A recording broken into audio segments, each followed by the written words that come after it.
திருடிய இதயத்தை திருப்பிட்டு ஓடிரு நாசிஸ்டு எனாசிஸ்டு எனாசிஸ்டு உயிரை விலகிவிடு அம்மாடி ஆள விடு அப்படிங்கிற மாதிரி இருக்குது.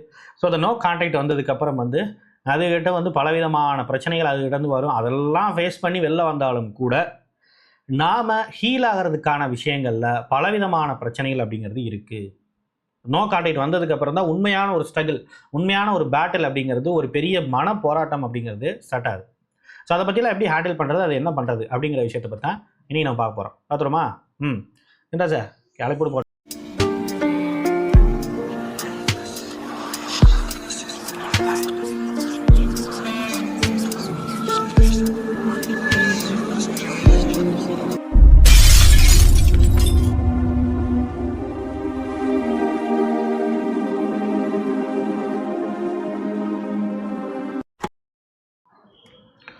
Welcome to the Human Expert Tamil. I am your Rajkumar Pandian, psychologist. No contact is not a healing. Why? நம்ம எல்லாரும் என்ன நினச்சிக்கிறோம்னு சொன்னால், ஒரு நார்சிஸ்ட் நம்மளை டார்ச்சர் பண்ணுறாங்க, அவன் வந்து வெளில வந்துட்டோம்னு சொன்னால் நம்மளுடைய வாழ்க்கையில் எல்லாமே மாறிடும். நம்ம கொஞ்சம் கொஞ்சமாக அவங்க ஏற்படுத்தின அந்த அப்யூஸு, எமோஷனல் ட்ராமா இதெல்லாம் அப்படியே கொஞ்சம் கொஞ்சமாக சரியாக ஒரு 6 மாதத்துக்கு அப்புறம் வந்து நீங்கள் அப்படியே உங்களுடைய வாழ்க்கையை ரீக்ரியேட் பண்ண ஆரம்பிச்சிருவீங்க. அது பண்ணதுக்கப்புறம் அப்படியே எல்லாமே மறந்துடும், ஒன்றும் பிரச்சனை இல்லை அப்படின்னு நீங்கள் நினச்சிக்கிட்டு இருக்கலாம். பட் உண்மையிலேயே நோ கான்டாக்ட் வந்ததுக்கப்புறம் தான் தெரியும் அது எந்தெந்த மாதிரியான பிரச்சனைகளை புதுசாக கிரியேட் பண்ணுது அப்படிங்கிறது, எந்தெந்த மாதிரியான மன போராட்டங்களை புதுசாக கிரியேட் பண்ணுது அப்படிங்கிறது இல்லையா. அதை பற்றி தான் நம்ம பார்க்க போகிறோம். why it's happening over there, the real dependency. yes, it's been awakened இல்லையா. உண்மையிலேயே வந்து இவ்வளவு நாள் நார்சிசிஸ்ட் கூட வந்து நம்ம ஏன் இருந்தோம், அவங்க செய்கிற எல்லா விதமான விஷயத்தையும் ஏன் பொறுத்துக்கிட்டு இருந்தோம், அதுக்கு என்ன காரணம், ஏன் வந்து அவங்க செய்கிற எல்லா விஷயத்துக்கும் அப்படியே பேசிவா அப்படியே வந்து அமிக்கபிளாக நம்ம போயிட்டு இருக்கிறதுக்கான காரணம் என்ன, அதெல்லாம் அப்போ நமக்கு தெரிஞ்சிருக்காது. எப்படியாவது இதுலேருந்து வெளில போனால் பரவாயில்ல, மாறினா பரவாயில்ல, எல்லாமே சேஞ்ச் ஆனால் பரவாயில்ல, எல்லாமே சேஞ்ச் ஒரு ஆகணும், ஒரு சேஞ்ச் ஒரு நம்ம பண்ணணும் அப்படிங்கிற மாதிரி விஷயங்கள்லாம் நம்ம யோசிச்சிருப்போம். பட் வெளில வந்ததுக்கப்புறம் தான் தெரியும் உண்மையிலேயே அவங்கக்கிட்ட பொறுத்துக்கிட்டு இருந்ததுக்கான காரணங்கிறது அவங்க மேலே நமக்கு இருந்த எமோஷனல் டிபெண்டன்சி. அந்த எமோஷனல் டிபெண்டன்சிங்கிறது எப்படி கிரியேட் ஆகுது, அதை வந்து பிரேக் பண்ணாமல் நம்ம வந்து நோ கான்டாக்டில் வந்த உடனே வந்து எல்லாமே ஹீல் ஆகிரும், நமக்குள்ளே இருக்கக்கூடிய எல்லா விதமான விஷயங்களும் சரியாயிரும்னு நினைக்கிறது மிக மிக தவறான விஷயம். So we need to address the dependency. What is that? அது எங்கேருந்து கிரியேட் ஆகுது? The thing is reality avoidance. பல நேரங்களில் நார்சிசிஸ்ட் ஓரியன்டான, இந்த ரிலேஷன்ஷிப் ஓரியன்டான அவங்க என்ன டெக்னிக்கு, அது என்ன மெக்கானிசம், அது இது மாதிரி விஷயங்களை பார்த்துக்கிட்டு அவங்கள ஃபோக்கஸ் பண்ணிவிட்டு வாழ்க்கைங்கிற ஒரு முக்கியமான ஒரு விஷயத்தை நம்ம மறந்தோம். வாழ்க்கையில் நம்ம என்ன பண்ண போகிறோம் அப்படிங்கிறது, இவங்களை விட்டு வெளில வரணுங்கிறது மட்டும்தான் கோலாக இருந்தது. பட் அதுக்கு ஆப்போசிட்டாக நான் வந்து ஒரு வாழ்க்கையை வந்து கிரியேட் பண்ணி வாழ வைக்கணும்ல, நான் வாழ வைக்கணும்ல, என்ன அதுக்கு நான் என்ன பண்ண போகிறேன், என்னுடைய குழந்தைங்களை நான் வாழ வைக்கணும், அதுக்கு நான் என்ன பண்ண போகிறேன் அப்படிங்கிற எந்த விதமான ஐடியாவும் நமக்கு பெரிய அளவில் இருந்திருக்காது. ஒரு ரேண்டமாக ஓரளவுக்கு ஏதோ இருந்திருக்கும் நமக்கு, அவ்வளோதான். பட் வெளில வந்ததுக்கு அப்புறம் தான் நமக்கு தெரியும் பலவிதமான கான்ஃப்ளிக்ட், நீங்கள் இது வரைக்கும் பார்க்காத பலவிதமான விஷயங்களை இந்த சொசைட்டியில் நீங்கள் பார்க்க ஆரம்பிப்பீங்க. நீங்கள் நினச்சது வேற ஒன்றா இருக்கும், ரியாலிட்டிங்கிறது வேற ஒன்றா இருக்கும். நீங்கள் யாரெல்லாம் உங்களுக்கு சப்போர்ட் பண்ணுவாங்க, எமோஷ்னலி பின்னாடி வந்து நிற்பாங்க, உங்களுக்காக ஸ்டாண்ட் வித் மீ அப்படிங்கிற மாதிரி வந்து எல்லாம் வந்து ஸ்டாண்ட் வித் யூ அப்படிங்கிற மாதிரி வந்து எல்லாம் வந்து நிற்பாங்க அப்படின்லாம் நீங்கள் யோசிச்சிருப்பீங்க. பட் அவங்க யாருமே இல்லாமல் விலகி போகும்போது, ஒரு லோன்லினஸ் அப்படிங்கிறது, ஒரு வேக்கம் அப்படிங்கிறது கிரியேட் ஆகும்போது, அந்த தனிமை அப்படிங்கிறது நமக்குள்ள ஒரு பெரிய அழுத்தத்தை கிரியேட் பண்ணும்போது, அப்போ தான் நமக்கு தெரியும் இந்த ரியாலிட்டிங்கிறது எவ்வளவு டிஃபிகல்ட்டாக இருக்குன்னு. இந்த ரியாலிட்டிங்கிறது, இந்த ப்ரெஷரை வந்து அடுத்தடுத்த கட்டங்கள் நமக்கு அதிகமாகிக்கிட்டே போகும்போது, ஒரு பக்கம் இப்படி வந்து விட்டுட்டு வந்தது, இந்த மாதிரி லைஃப் வந்து ஸ்பாயில் ஆச்சு, ரிலேஷன்ஷிப்பில் வந்து நான் பிரேக் ஆகிட்டேன், அதில் நான் மிகப்பெரிய ஃபெயிலியரை சந்திச்சிட்டேன். என் வாழ்க்கையில் ஒரு முக்கியமான ஒரு விஷயமா இருந்தது தானே அது, ஒன் ஆஃப் த ஸ்டோன் இல்லையா என்னுடைய வாழ்க்கையில். அந்த பில்லரை, ஒன் ஆஃப் த பில்லரை நான் வந்து இழந்துட்டு வந்துட்டேன், அதில் நான் ஃபெயிலியர் ஆகிட்டேன். அதை ஏற்றுக்கிறதுக்கே கொஞ்சம் நேரம் ஆகும், கொஞ்சம் நாள் ஆகும் அப்படிங்கிற மாதிரி விஷயங்கள் போயிட்டு இருக்கு. அதுக்கே நான் தெரப்பி தனியாக போக வேண்டியிருக்கு. அதோட சேர்த்து இப்போ ப்ரெசண்ட்டில் இருக்கக்கூடிய பிரச்சனைகள், லைஃபுங்கிறது எப்படிப்பட்டது, it's all about involve in the competition இல்லையா. அது சம்மந்தப்பட்ட காம்படிஷன் இருக்குது, அதுக்காக நீங்கள் ஓட வேண்டியது இருக்குது, அதுக்காக நீங்கள் சம்பாதிக்கணும், அதுக்காக நீங்கள் எஃபோர்ட் போடணும், அதுக்காக பலவிதமான விஷயங்களை நீங்கள் செய்யணும். இது வரைக்கும் சின்னதாக விஷயங்களை தெரிஞ்சுக்கிட்டதெல்லாம் இப்போ நீங்கள் டேரெக்டாக அதை ஃபேஸ் பண்ணும்போது தான் அது எவ்வளோ பெரிய பிரச்சனைங்கிறது தெரியும். ஒரு பக்கம் இந்த மாதிரி எமோஷனல் ஓரியன்டான பிரச்சனைகள், இன்னொரு பக்கம் இந்த சொசைட்டி ஓரியன்டாக, லைஃப் ஓரியன்டாக இருக்கக்கூடிய பிரச்சனைகள், இது எல்லாமே நம்மளை போட்டு அடுத்தடுத்த கட்டங்களில் அமுக்க நமக்குள்ளே பலவிதமான டிப்ரெஷனை கிரியேட் பண்ணும்போது, நம்ம ஏன் விட்டுட்டு வந்தோங்கிற ஒரு ரிக்ரெட்டுங்கிறது ஆரம்பிக்கும். இந்த ரிக்ரெட் தான், வேற ஒன்றும் கிடையாது. நமக்கு பல நேரங்களில் வருத்தம் வருது இல்லை, ஏன் விட்டுட்டு வந்தோம் அப்படின்னு சொல்லிட்டு நம்ம மைண்ட் நம்மளை கேள்வி கேட்குதுல்ல, அது காரணம் என்ன? இவ்வளவு பிரச்சனைகள் இங்கே இருக்குது. இதை விட கம்மியாக இருக்கக்கூடிய பிரச்சனைகள் என்ன? அங்கே ஒரே ஒரு ஆள் தானே எதிரி நம்ம கண்ணுக்கு முன்னாடி தெரிவாங்க, அவங்களுக்கு ஏற்ற மாதிரி ஏதாவது அட்ஜஸ்ட் பண்ணிட்டு போனால் கூட பரவாயில்லையே, மற்ற ஸ்டெப்பெல்லாம் எஃபெக்டிவாக நம்ம எடுத்துருக்கலாமே, இல்லை நம்மளை எப்படியாவது டிஸ்ட்ராக்ட் பண்ணிட்டு அப்படியே வாழ்க்கையை ஓட்டிருக்கலாமே அப்படின்னு லெஸ் டேஞ்சராக இருக்கக்கூடிய அந்த விஷயங்களை சூஸ் பண்ணியிருக்கலாமேன்னு உங்கள் மைண்ட் உங்களை கேட்கறது தான் அந்த ரிக்ரெட் வர்றதுக்கான காரணம். இல்லைனா டாக்ஸிக் ரிலேஷன்ஷிப் விட்டால் எனக்கு சந்தோஷம் தானே வரணும், ஏன் ரிக்ரெட் வருது? அதுக்கான காரணங்கிறது இன்னும் அந்த ரியாலிட்டி ஓரியன்டான விஷயங்கள் தரக்கூடிய ப்ரெஷர். இந்த ரியாலிட்டியை பொறுத்த வரைக்கும் நம்மளை அவாய்ட் பண்ண ஆரம்பிக்குது, நம்மளும் ரியாலிட்டியை அவாய்ட் பண்ண ஆரம்பிக்கிறோம். அதுக்கப்புறம் ரியாலிட்டியை நம்ம அப்படியே அவாய்ட் பண்ணிட்டு போனால் என்ன ஆகும்? இன்னும் ப்ரெஷருங்கிறது கிரியேட் ஆகும். அது இன்னும் அவங்க சம்மந்தப்பட்ட தாட்ஸை இன்னும் நமக்குள்ளே அதிகப்படுத்தும். ஆமாவா? தேன் த சர்வைவல் அட்டாச்மெண்ட். இது வரைக்கும் இந்த ரியாலிட்டியை ஃபேஸ் பண்ணுறதுக்கு, இந்த லைஃப்பை ஃபேஸ் பண்ணுறதுக்கு, இந்த சொசைட்டியை ஃபேஸ் பண்ணுறதுக்கு நான் எப்படியோ ஒரு சர்வைவல் மெக்கானிசமை இந்த ஒரு டாக்ஸிக் ரிலேஷன்ஷிப்பை வச்சுருந்தேன். அட்லீஸ்ட் அவங்களோட ப்ரெசன்ஸ் அப்படிங்கிறது நிறைய விதமான பிரச்சனைகளை ஹிடனாக தீர்த்துது இல்லையா? யாரும் என்கிட்ட அட்வான்டேஜ் எடுத்துக்க மாட்டாங்க, ரிலேஷன்ஷிப்புங்கிற பேரில் யாரும் என்னை நெருங்கி வர மாட்டாங்க, ஏன்னா எனக்கான ஒரு ஸ்பௌஸ் இருக்கிறாங்க எனக்கு. அப்படிங்கும்போது பல விதமான விஷயங்கள் இருக்குது. என்ன நானே ப்ரொடெக்ட் பண்ணிக்க முடியும். எப்படி? அவங்கள காரணம் வச்சு என்ன நானே ப்ரொடெக்ட் பண்ணி இருந்திருக்கிறேன். ஏதாவது தப்பான வழியில் போயிடக்கூடாது, இவங்ககிட்ட மாட்டோம்னா அவ்வளோதான் அப்படின்னு சொல்லிட்டு. இப்போ அந்த ஒரு பிரேக் அப்படிங்கிறது உடஞ்சிருச்சு. இப்போ நம்ம நோ கான்டாக்ட் பண்ணணும். ஆல்மோஸ்ட் அவங்களுடைய கட்டுப்பாட்டில் இருந்து நாம் ஒட்டு மொத்தமாக ஒரு அவுட் ஆஃப் கண்ட்ரோல் நம்ம வந்துட்டோம். இப்போ என்னோட எமோஷன்ஸ் அப்படியே தறிக்கட்டு தெரியுது, இந்த ப்ரெஷரோட சேர்த்து அப்படியே இஷ்டத்துக்கு போகுது. இப்போ இந்த எமோஷன்ஸை நான் எப்படி கட்டுப்படுத்துவேன்? இந்த எமோஷன்ஸை நான் எப்படி ஹேண்டில் பண்ண போகிறேன்? இந்த எமோஷன்லாம் டம்ப் பண்ணுற மாதிரி ஒரு சர்வைவல் மெக்கானிசமாக இந்த நார்சிசிஸ்ட் ரிலேஷன்ஷிப் இருந்தது இல்லை, இப்போ அது விட்டு போச்சு இல்லை. இப்போ நான் எப்படி கண்ட்ரோல் பண்ணிக்க போகிறேன்? அடுத்தவங்க என்ன அட்வான்டேஜ் எடுக்க போகிறாங்க, அவங்கக்கிட்ட என்ன நானே கண்ட்ரோல் பண்ணாத நான் எப்படி அவங்கக்கிட்ட நான் பவுண்டரி செட் பண்ண போகிறேன்? பல விதமான கேள்வி. ஆமாவா? Emotional Reliance. இதெல்லாம் நமக்குள்ள இப்போ தான் நம்ம யோசிக்க ஆரம்பிப்போம். எமோஷ்னல் ஓரியன்டான ரிலையன்ஸ், அந்த எமோஷ்னல் ஓரியன்டான ஒரு கனெக்ஷன், ஒரு ஃபீலிங்ஸ் ஏதோ மாதிரி அது ஒரு பக்கம் ஓடிக்கிட்டு இருந்திருக்கு. எக்ஸ்பெக்ட் ஆகிறோம், ஃபெயிலியர் ஆகிறோம், எக்ஸ்பெக்ட் பண்ணுறோம், ஃபெயிலியர் ஆகிறோம், எக்ஸ்பெக்ட் பண்ணுறோம், ஃபெயிலியர் ஆகிறோம். பட் எப்படியோ அது அப்படியே வாழ்க்கை உருண்டு ஓடிக்கிட்டு இருந்துச்சுல்ல. இங்கே அந்த மாதிரி எக்ஸ்பெக்டேஷனே இல்லாமல் போயிடுச்சு. இப்போ நான் அட்லீஸ்ட் எக்ஸ்பெக்ட் பண்ணுறதுக்கு யார் இருக்கா என்கிட்ட? என்னோடய லைஃப்பில் யார் இருக்கா? யார்கிட்ட போய் நான் எக்ஸ்பெக்ட் பண்ணுவேன்? அப்படி வேறு ஒருத்தவங்கிட்ட போய் நான் எக்ஸ்பெக்ட் பண்ணேன்னா அது தப்புன்னு தானே விஷயம். இங்கே நான் என் ஸ்பௌஸுக்கிட்ட எக்ஸ்பெக்ட் பண்ணுறதை யாரும் என்னை தப்புன்னு நினைக்க மாட்டாங்க. மற்றவங்ககிட்ட பண்ணுறத மற்றவங்ககிட்ட பண்ணால் அது அட்வான்டேஜ்னு தான் நினைப்பாங்க. நீ அட்வான்டேஜ் எடுத்துக்கிறேன்னு நினைப்பாங்க, அது தப்புன்னு நினைப்பாங்க. அது அவ்வளோதான். ஸோ அவங்க நம்மளை ப்ளேம் பண்ண ஆரம்பிச்சிருவாங்க. ஸோ இங்கே எக்ஸ்பெக்ட் பண்ணுறது கூட என்கிட்ட ஆள் இல்லை பாருங்கள், எதுவுமே இல்லை பாருங்கள் லைஃப்பில். ஃபீல் லைக் எம்டி இல்லையா? That's a matter. ஒரு எம்டி வெசல்ஸ் மாதிரி இருக்கிறேன் இல்லையா? Fear of autonomy. இந்த ஃபியர் இது வரைக்கும் என்னோடய லைஃப்பை ஒரு நார்சிசிஸ்ட் டேக் ஓவர் பண்ணி எல்லா விதமான விஷயத்தையும் பண்ணிகிட்டு இருந்தாங்க. இப்போ எப்படி தெரியுமா? எனக்குள்ளே இருக்கக்கூடிய ஒரு மிகப்பெரிய ஒரு ஃபியர், ஒரு ஆன்சைட்டி. இந்த ஆன்சைட்டிங்கிறது என் லைஃப்பை டேக் கேர் பண்ண ஆரம்பிச்சிருச்சு, என்னோட எமோஷன்ஸை டேக் கேர் பண்ண ஆரம்பிச்சிருச்சு, என்ன கேர் பண்ண ஆரம்பிச்சு. கேருங்கிறத கூட ஒட்டுமொத்தமாக சார்ஜ் எடுத்துக்க ஆரம்பிச்சிருச்சு. இது கேர்லாம் ஒன்றும் பண்ணல இல்லையா? இது ஒட்டுமொத்தமாக அது சார்ஜ் எடுத்துக்கிச்சு. இப்போ சார்ஜ் எடுத்து அது செய்யக்கூடிய விஷயங்கள் அப்படிங்கிறது பயங்கரமாக இருக்குது. யாரை பார்த்தாலும் எனக்கு பயமாக இருக்குது, யாரு கூடயும் பேசுறதுக்கு பயமாக இருக்குது. யார் சொன்னாலும் சில நேரங்களில் அவன் தப்பாக புரிஞ்சுக்கிறேன், ராங்காக இன்டர்பிரட் ஆகுது, அவசர அவசரமாக சில விஷயங்களை செய்கிறேன், மிகப்பெரிய ஒரு ஃபெயிலியருங்கிறத நான் சந்திக்கிறேன், அடுத்தடுத்த கட்டங்களை நான் திணறேன். இந்த ஆன்சைட்டி ஏற்படுத்தக்கூடிய அப்சஷனுங்கிறது எனக்குள்ள பலவிதமான தவறான முடிவு எடுக்கிறதுக்கு காரணமாக இருக்குது. கஷ்டம் இல்லை? Then this is why you will return. There is a lot of chances. இதே மாதிரியான ப்ரெஷரில் போய்கிட்டே இருந்ததுன்னு சொன்னால் கிட்டத்தட்ட 80 to 90% சான்ஸ் இருக்குது நீங்கள் திரும்பவும் அவங்கள நினச்சி பார்க்குறதுக்கு, திரும்பவும் இன்டைரக்டாக நமக்கே தெரியாமல், நமக்கு இல்லை நமக்கு நல்லா தெரியும், இருந்தாலும் நமக்கே தெரியாமல் நம்மளுடைய அன்கான்ஷியஸ் ஓரியன்டாக ஒரு சில ஸ்பேஸை அவங்களுக்காக க்ரியேட் பண்ணுறதுக்கு வாய்ப்பு இருக்குது. சில நேரம் திடீர்னு ஒரு ஏதோ பெரிய பிளட்ஜ் எடுக்கிறேங்கிற மாதிரி நான் எப்படி இதுக்குள்ளே போயிட்டு சில பேர்லாம் இந்த டிஅடிக்ஷன் சென்டரில் இருக்கிற ஏன்னா இந்த அடிக்ட்ஸ் எல்லாம் நினைப்பாங்க என்னென்னா, நான் பயங்கரமாக நான் என்ன பண்ணுவேன்னா, நான் ஒயின் ஷாப்புக்கு போவேன், ஆல்கஹால் கன்சம்ஷன் நிப்பாட்டணும் அதானே, நான் எவ்வளோ பிரேவ்னு காட்டுறதுக்கு நான் ஒயின் ஷாப் பக்கத்துலேயே போய் நின்றுக்கிட்டு நான் அன்றைக்கி ஃபுல்லாக அங்கே பக்கத்துலேயே நின்றுட்டு நான் குடிக்காமல் வரேன் பாரு, நான் எவ்வளோ பிரேவ்னு காட்டுறேன் பாரு. ஃபஸ்ட் நாள் வின் பண்ணிடுவான்.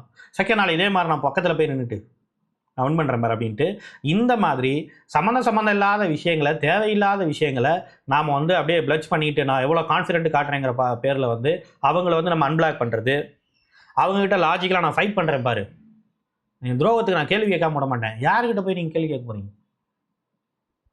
யார் ஒருத்தவங்க இன்னும் உங்களுக்கு துரோகம் செய்யறதுக்கு ரெடியாக இருக்கிறாங்களோ அவங்ககிட்ட போய் நம்ம கேள்வி கேட்டு என்ன பிரயோஜனம்?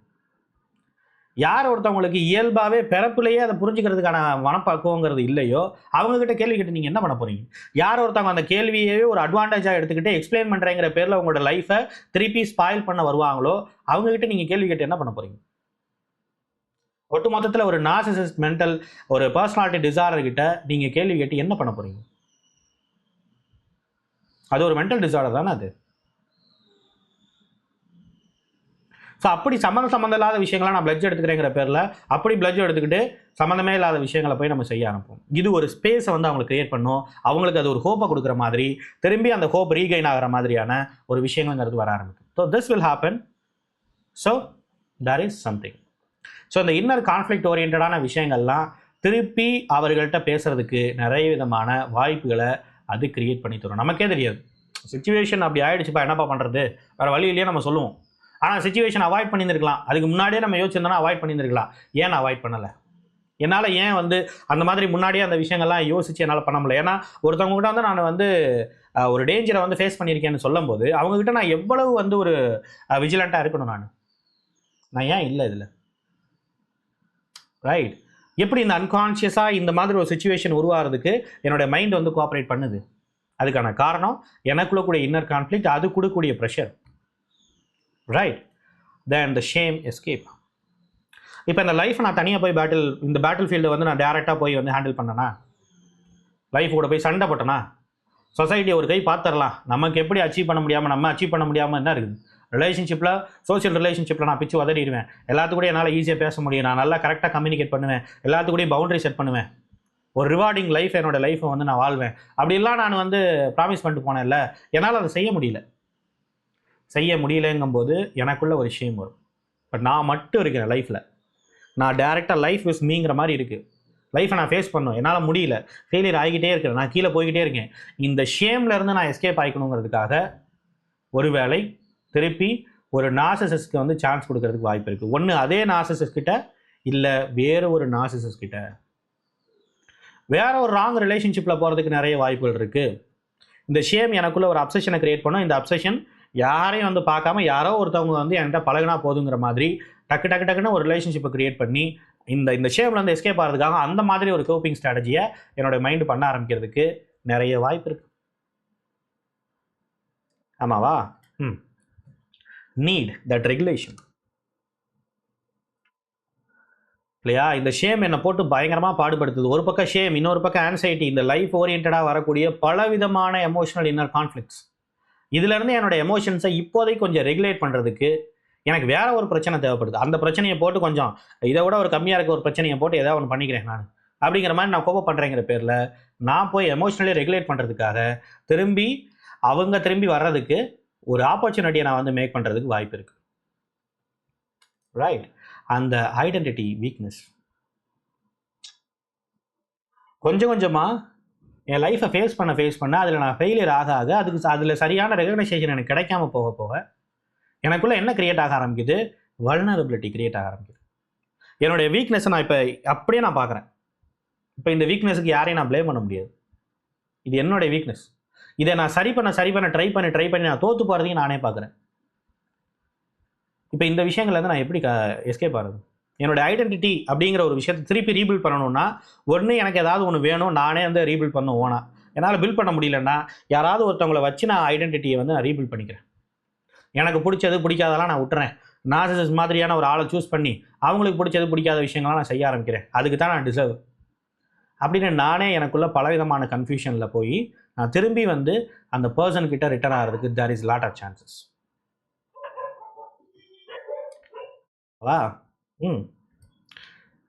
இதெல்லாம் மற்றவங்களுக்குலாம் தெரியாது.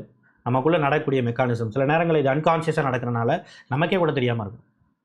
ஏதோ ஒரு ஆன்சைட்டியில் வந்து பட் கடைசியில் ரிசல்ட் வரும்போது தான் தெரியும் நமக்குள்ளே எந்தெந்த மாதிரியான விஷயங்கள்லாம் இருந்திருக்குன்னு. So what would be the real healing all ஓவரா சாமி அப்படின்னா the reality tolerance. இந்த ரியாலிட்டியை ஃபேஸ் பண்ணுற அளவுக்கான எமோஷ்னலி ஸ்ட்ராங்கான எமோஷ்னலி மெச்சூரான ஒரு பர்சனாக நீங்கள் மாறிட்டீங்கன்னு சொன்னால், இந்த ரியாலிட்டியிலேருந்து எந்த விதமான த்ரெட்டும் உங்களுக்கு வரலைன்னு சொன்னால், இந்த லைஃப்பில் ஒரு ரிவார்டிங்கான லைஃப் உங்களால் வாழ முடியுதுன்னு சொன்னால், இந்த சொசைட்டியில் அடுத்தடுத்த கட்டங்களில் நான் அண்டர் ப்ரிவிலேஜில் இல்லை, நான் ப்ரிவிலேஜ் ஓரியன்டாக அப்படியே நான் நோக்கி போய்கிட்டு இருக்கிறேன். பரவாயில்ல, எல்லா விதமான விஷயத்தை ஆன் டைமில் கிடைக்குது, என்னுடைய நீட்ஸை எல்லாத்தையும் என்னாலேயே ஃபுல்ஃபில் பண்ணிக்க முடியுது. எமோஷனல் நீட்ஸ், அதுக்கப்புறம் வரக்கூடிய எமோஷனல் நீட்ஸை ஃபுல்ஃபில் பண்ணுறதுக்கு ஒரு சரியான பர்சனை தேர்ந்தெடுக்கிறதுக்கான டிசர்வான ஆளாக நான் மாறிட்டு வர்றேன். திருப்பி கல்யாணம் ரொமான்டிக் ரிலேஷன்ஷிப் வரலைனாலும் கூட ஒரு நல்ல சோஷியல் ரிலேஷன்ஷிப்பில் நல்ல ஃப்ரெண்ட்ஸை வந்து க்ரியேட் பண்ணுறதுக்கான ஒரு ஆளாக நான் மாறிட்டு வர்றேன். ஸோ ரியாலிட்டிங்கிறது என்னை வந்து த்ரெட் பண்ணலை, அது டேஞ்சராக இல்லை அப்படிங்கிற ஒரு சுச்சுவேஷன் எனக்கு எப்போ வர ஆரம்பிக்குதோ அப்போ தான் இந்த நார்சிசிஸ்ட் ஓரியன்டான மேலே இருக்கிற அந்த டிபெண்டன்சிங்கிறது பிரேக் டவுன் ஆகும். அப்போ தான் நீங்கள் வந்து இந்த நோ கான்டாக்ட் அப்படிங்கிற ஒரு விஷயத்தை இன்னும் வைப்ரண்ட்டாக பண்ண முடியும். அது இயல்பாக உங்களுக்குள்ளே வர ஆரம்பிச்சிடும். அதுக்காக நீங்கள் பெரிய அளவில் எஃபோர்ட் போடவே தேவையில்லை. அன்கான்ஷியஸாகவே ஒரு பர்சனை நீங்கள் அவாய்ட் பண்ண ஆரம்பிச்சிடுவீங்க. அன்கான்ஷியஸாகவே நார்சிசிஸ்ட் ஓரியன்டாக அவங்கள மீட் பண்ணுறதுக்கான சுச்சுவேஷனை நீங்களே வந்து பிரேக் பண்ண ஆரம்பிச்சிடுவீங்க உங்களுக்கே தெரியாமல், இல்லையா? நீங்கள் போல்டாக வந்து 2-3 தடவை நீங்கள் கோர்ட்லையோ, இப்போ கோர்ட்டில் ஒரு வேலை வந்து நீங்கள் வந்து டிவோர்ஸ் அப்ளை பண்ணியிருக்கீங்க, அதனால் நீங்கள் போல்டாக வந்து மூவ் பண்ணுறதை பார்த்து அவங்களுக்கு கான்ஃபிடென்ட் கம்மியாகும். இனிமேல் அவங்க நம்மளோட லைஃப்பில் வரமாட்டாங்கங்கிற ஒரு தாட்ஸுங்கிறது அவங்களுக்கு வந்ததுன்னு சொன்னால், ஒட்டுமொத்தமாக ஜீரோ ஹோப் அப்படிங்கிற ஒரு இடத்துக்கு அவங்க வந்தாங்கன்னு சொன்னால், அவங்க கண்டிப்பாக அடுத்து நம்ம ட்ரை பண்ணணும்னு விரும்பவே மாட்டாங்க. ஏன்னா திருப்பி ட்ரை பண்ண வந்தாலே நம்ம அடிதான் விழுதுன்னா அவன் எங்கே வந்து அடிதான் வாங்கலாம், அவங்க ஓட தானே பார்ப்பாங்க. ஆணாக இருந்தாலும் சரி, பெண்ணாக இருந்தாலும் சரி, right? That's how it is. Self functioning, நாம சுயமாக ஃபங்க்ஷனாக வரணும், இல்லையா? இனிமேல் இந்த டிபெண்டன்சிங்கிறது, இனிமேல் வந்து இந்த மாதிரி வல்னரபிலிட்டிங்கிறது கிரியேட் ஆகாத அளவுக்கு இந்த வல்னரபிலிட்டியை நம்ம சரி பண்ணி நாம செல்ஃப் ஃபங்க்ஷனிங் ஆகிறதுக்கு நாம் வந்து முயற்சி பண்ண வேண்டியது இருக்குது. அந்த பிஹேவியரல் ப்ரூஃப், என்னோடய பிஹேவியர் ஓரியன்ட் எல்லாமே வந்து டிஸ்ட்ராக்ஷன் ஓரியன்டாக போகாமல் என்னோடய லைஃப் ஓரியன்டாக போச்சுன்னு சொன்னால், ஆம்பிஷியஸ் ஓரியன்டாக போச்சுன்னு சொன்னால், என்னோடய லைஃபுக்கு என்ன தேவையோ அதை கொண்டு வர்ற மாதிரி என்னோடய பிஹேவியருங்கிறது மாறுச்சுன்னு சொன்னால், அதுதான் வந்து ஒரு உண்மையான எமோஷனல் ஸ்ட்ரென்த்தை வந்து கொண்டு வரும். அப்புறம் லைஃப்பில் என்ன வேணாலும் பண்ணிடலாங்கிற ஒரு கான்ஃபிடென்ட்ங்கிறது வரும், ரைட்?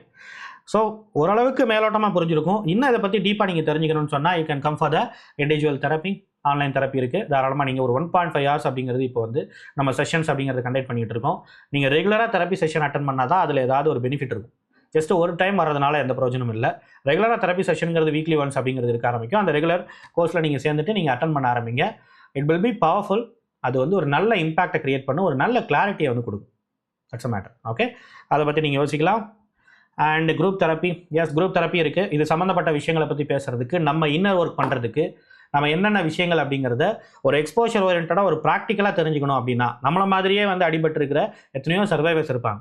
ஸோ அவங்க கூட உட்காந்து பேசி பல விதமான விஷயங்களை அந்த டிஸ்கஷன் மூலமாக பல விஷயங்களை வந்து வெளியே கொண்டு வரலாம். அவங்கள பற்றி பேச பேச பேச நம்மளை பற்றி நமக்கு நிறைய தெரிய ஆரம்பிக்கும். அவங்க கூட பேச பேச நம்மளை பற்றி நமக்கு நிறைய தெரிய ஆரம்பிக்கும். ஆமாம், இப்படி தான் நான் நினச்சிக்கிட்டு இருந்தேன், ஆமாம் இந்த மாதிரியான விஷயங்கள் இருக்குது. இப்போ நமக்கு சில கேள்வியெல்லாம் கேட்க முடியாமல் இருக்கும். அந்த கேள்வியெல்லாம் அவங்களே கேட்பாங்க. அவங்களே கேட்கும்போது, ஏன்னா அவங்களும் நம்மளும் ரிலையண்ட்டாக தானே இருக்கிறோம், ரொம்ப ரெலவெண்ட்டாக இருக்கணும்ல. இப்போ அவங்களே கேட்கும்போது, ஆமாம்ல இது கரெக்டு, இந்த கேள்வி தான் நான் கேட்க நினச்சிருந்தேன், பட் அது எப்படி சொல்லணும்னு தெரியல. ஸோ இந்த மாதிரி வந்து ஒரு விஷயங்கள் இருக்கவங்களுக்குலாம் வந்து group therapy will be the best one. So கூடிய சீக்கிரம் ஆரம்பிக்கும் போது நீங்கள் தாராளமாக என்ரோல் பண்ணிக்கலாம். அதில் கிட்டத்தட்ட 10 பேர் இருப்பாங்க.